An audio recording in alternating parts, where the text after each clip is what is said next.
Hi, this is Ephraim Geltman at Jerusalem Health. So, I've been thinking a lot about mixed martial arts lately, MMA, and I just got to mention it to one of the most important rabbis in Israel yesterday. It's probably the first time any of the real tzaddikim of Israel have heard about MMA. They didn't really care. They just told me to in terms of teaching martial arts, to teach martial arts that are mostly about how to neutralize violence. In Tai Chi, the higher level of Tai Chi is if somebody attacks you, you kind of absorb the attack, and then if you do it in the right way, then you take away someone's desire to further attack you. And then in the highest level of Tai Chi, if somebody attacks you, you neutralize the attack and then you help heal them. So this MMA, it's really lowbrow martial arts. It's very lowbrow, but whatever. There's a place for lowbrow. It's less lowbrow than the pit fighting where they actually kill each other. It's an improvement from the fighting where they kill each other. And I also watched all the MMA documentaries. Including the one about Ireland, where they have these clans, these kind of weird gypsy clans that do boxing to settle their disputes. And if we look at the martial arts world as a whole, we can see that the whole thing's evolving slowly. And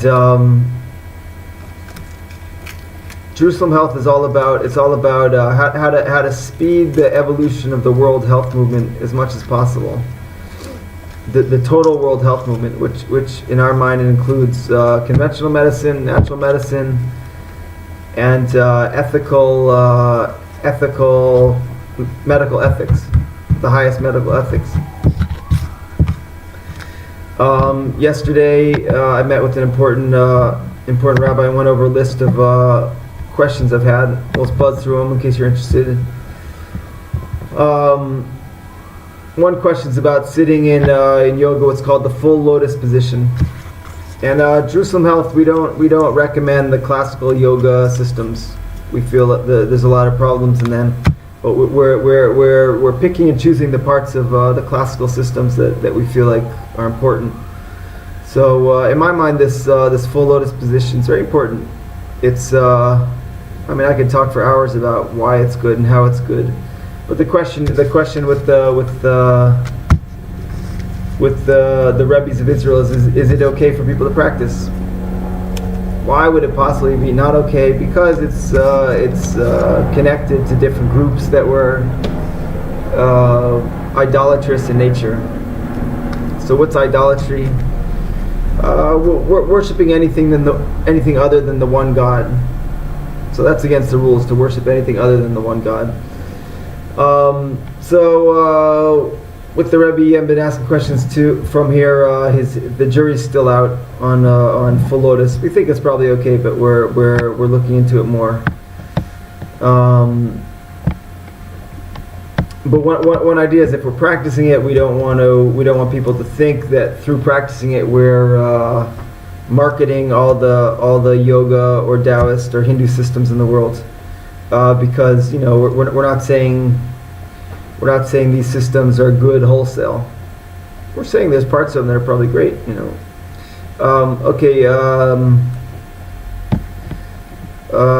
trying to find out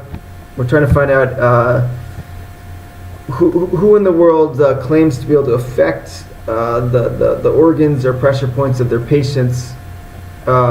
Which practitioner can just use their mind to affect the organs or pressure points of a patient and has scientific results that show that their mental healing is working? We want to know if anyone's doing this, and science has proved it. I asked the question: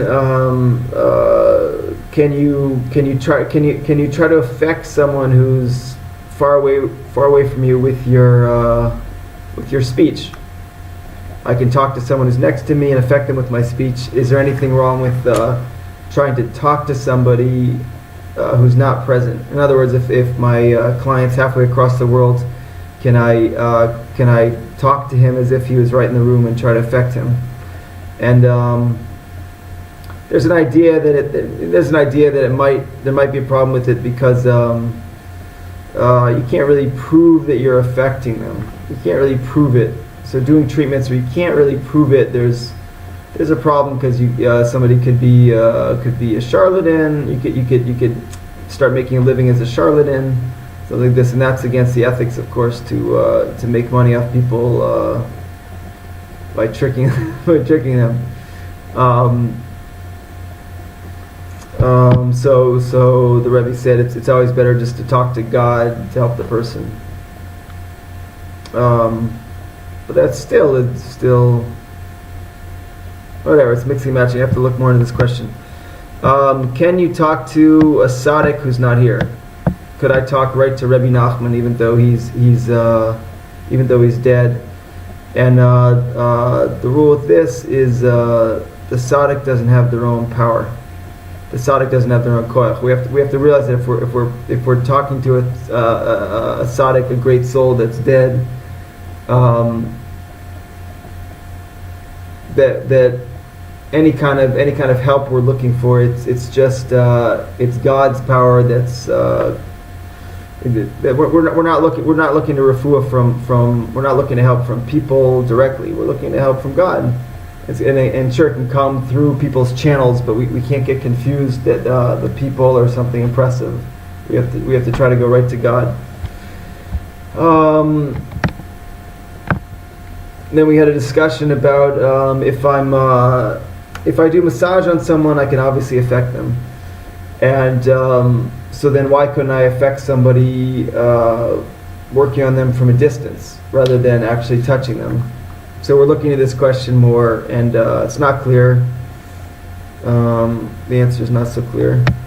I asked about Shintaido, this martial arts system. Can we practice their exercises without having any kind of religious connection? In terms of the question about full lotus in yoga,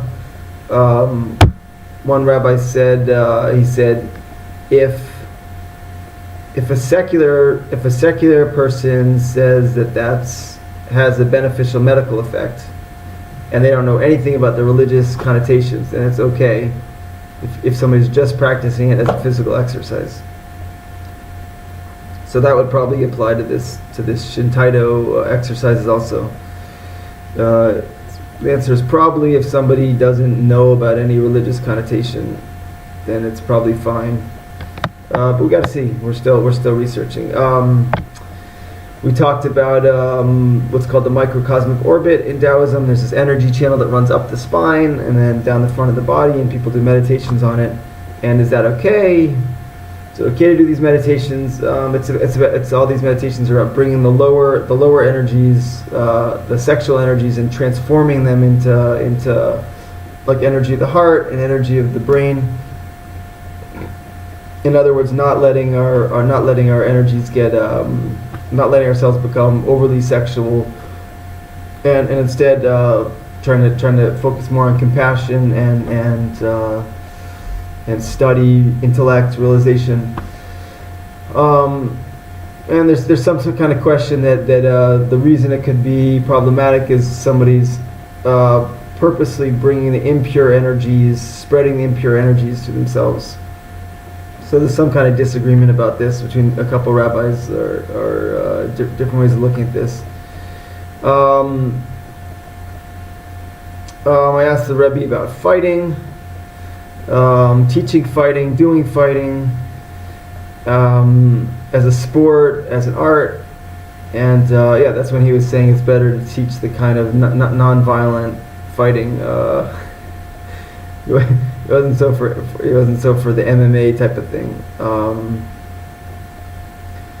Reaching the subject. Can you?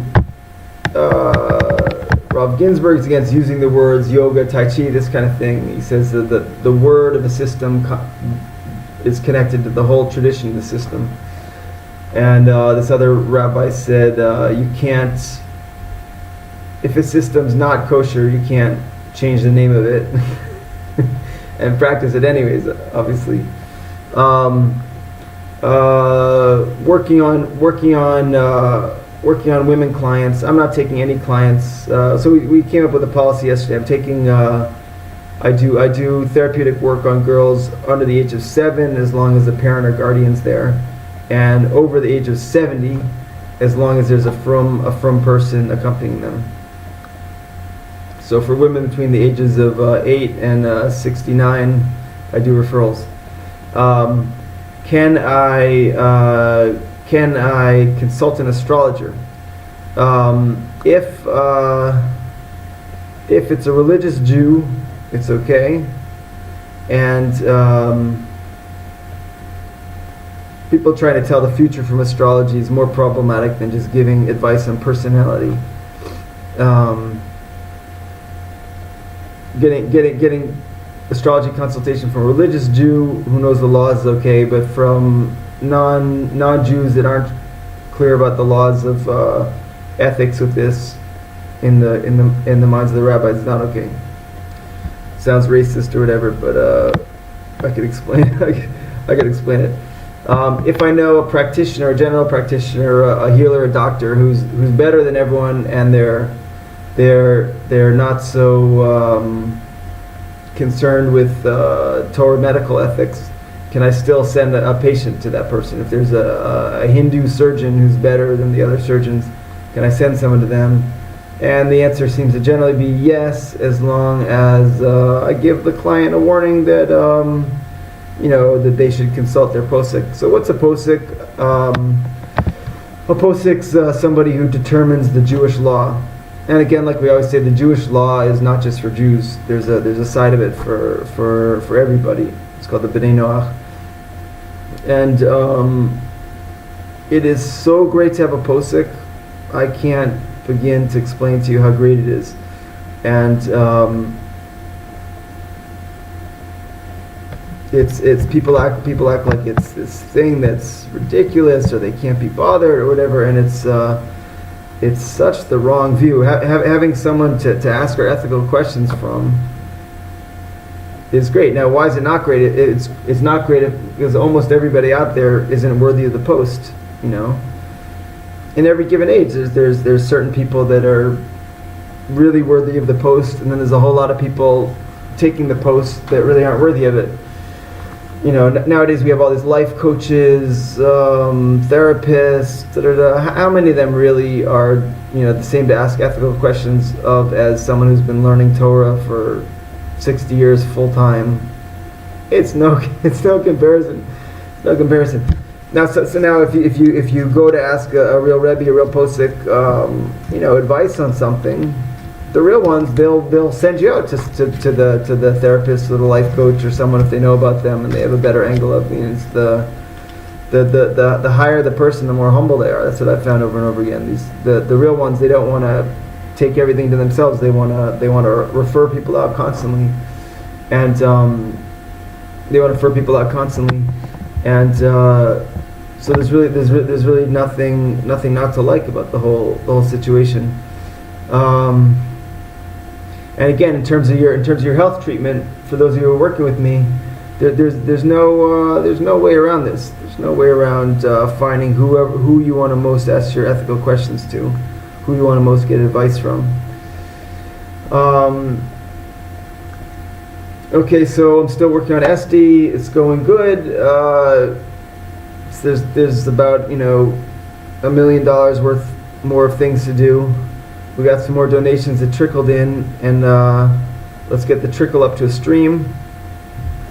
Also, Rob Ginsburg's class, it started up again in the Bukharian Shuk on Thursday nights, and I'm helping collect money for a projector to get the class up in English. So we're collecting a couple thousand shekels to get a projector to put the class up in English. And I know Rav Ginsburg's controversial because of his Jewish racism, what to say, and he's not my main teacher, but he's an important one, and it's a great class. Women are allowed to, and it's really a wonderful class. So I really encourage people to come. Menachem Kalish has a class Wednesday nights at Yakar and Kadamon. They're kind of like opposites in a way. Menachem's sort of very open-minded, left-wing, and Rav Ginsburg's seems much more right-wing, as an extreme oversimplification. But people, you should check out both classes. Okay, what next? $5,000 is still on the table. If you set me up with someone who I marry, you get the $5,000. And I've been having a lot of learning going on. A lot of learning with this dating. It's kind of like the greatest school. So for everyone out there who's single, I really encourage you to just try to get married. And even if you fall flat on your face hundreds of times like me, it's such an incredible school. Like you couldn't possibly get as much education through classes or coaching or whatever. It's like the ultimate school. Just trying to get married, it forced us to deal with our lives on a very central kind of level. And speaking of central, that's the whole aspect of the method I'm teaching is dealing with the central aspect of your health. The Rebbe yesterday was asking me about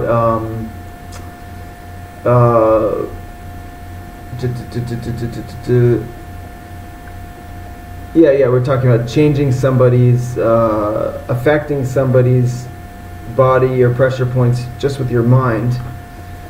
And obviously, for someone to be able to do this, or even conceive of being able to do this, it has to do with being able to just be like a laser point on someone else's, having our attention like a laser point, completely focused.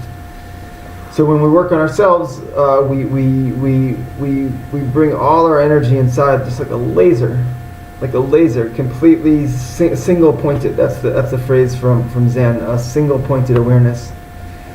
And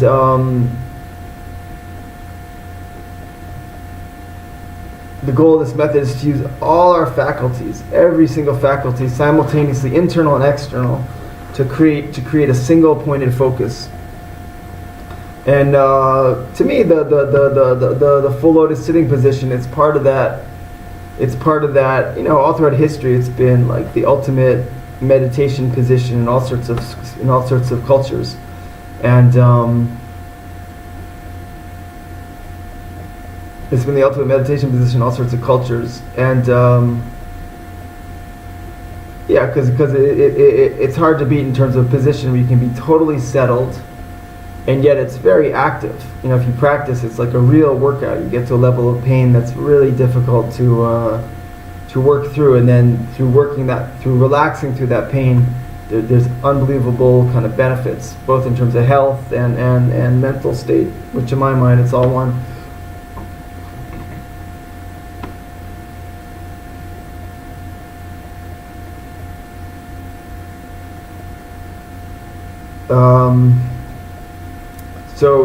So single pointed awareness.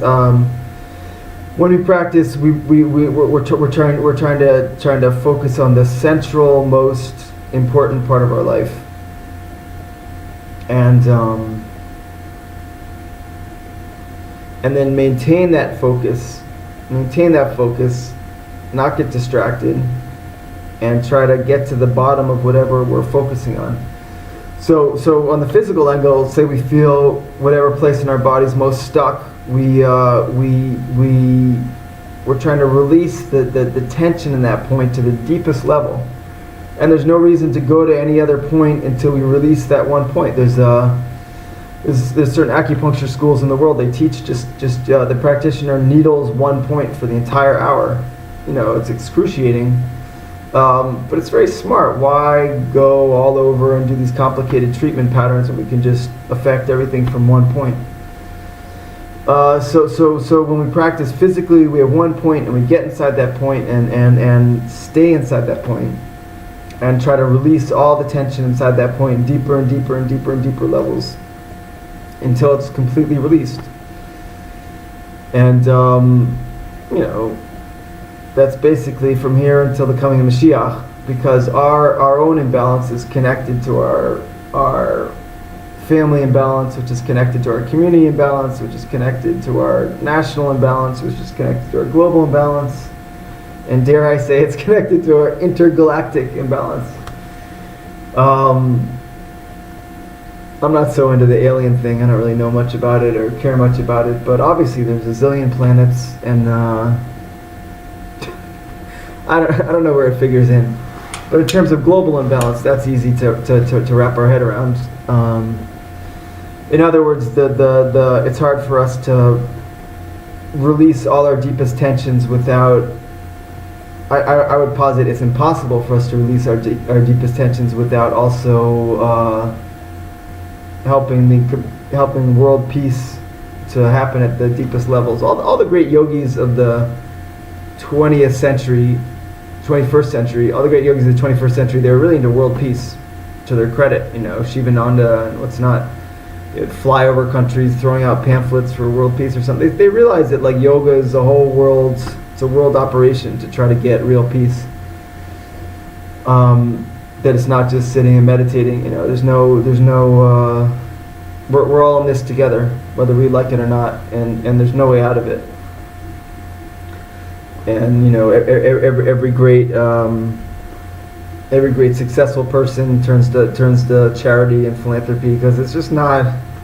There's no success in our own personal success. It's just in the big picture success.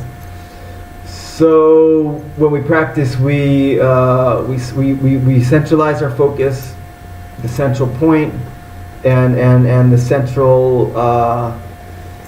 centralizing our breath. So we breathe to release this point, and centralizing our thought. So we think in a way that releases this point. I'll demonstrate. It's a little easier. It's a little easier if we practice together. Demonstrate. Okay, so I'm feeling inside my heart, and it feels kind of stuck. And then I try to feel more into like a pinpoint of where it feels most stuck. And I use my hand. I get inside that pinpoint. And then I breathe into it. And I try to relax my body completely. Now here's the trick of the full lotus, is where we are. There's 3 points on the body: the knees and the bottom of the spine, and we try to relax so that all the body weight it's equally sitting on those 3 points. So that we just feel totally stable. Right, we can totally relax, and we're not fidgeting. We can settle down so we can really do our meditation. And now I get inside this point, and I think and I talk out loud what most releases this point. What is it for me?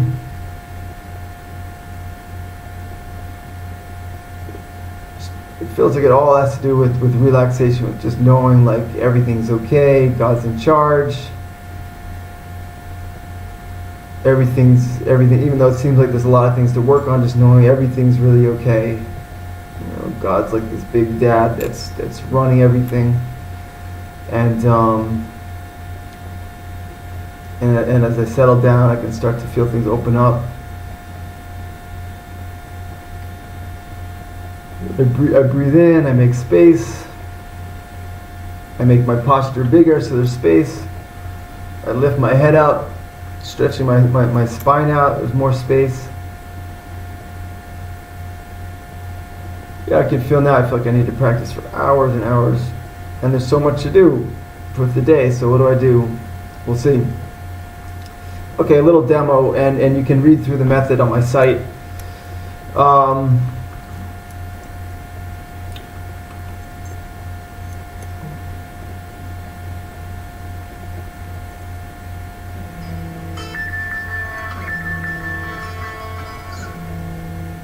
yeah, yesterday I was just feeling so full of experience that I had to sort out, and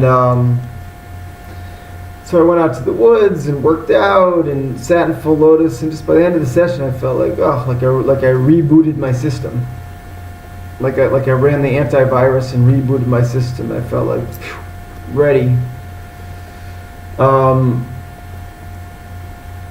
The dating's very intense here in Jerusalem, very intense a lot of times. And I remember in the beginning when I was getting set up a lot, I remember I'd go out on these shidduchs, on these arranged dates. We'd go through some big kind of process, wouldn't work. Go out a few times, wouldn't work, or go out for a month, whatever, wouldn't work. And just all this experience, I remember just after every time the date would end, shidduch would end, we decided not to go forward, then I'd just go home and kind of like do a big, I'd go home and just feeling like, oh, I can't date for another year or something. I feel, oh, so exhausted. And I'd go home and just practice, go out to the woods, clear everything out within a day, boom, just be ready to like go back out there. We know people in our lives. They for years at a time are stuck, aren't motivated. They need to practice. They need to. In a day, someone can reverse so much stuckness and get going.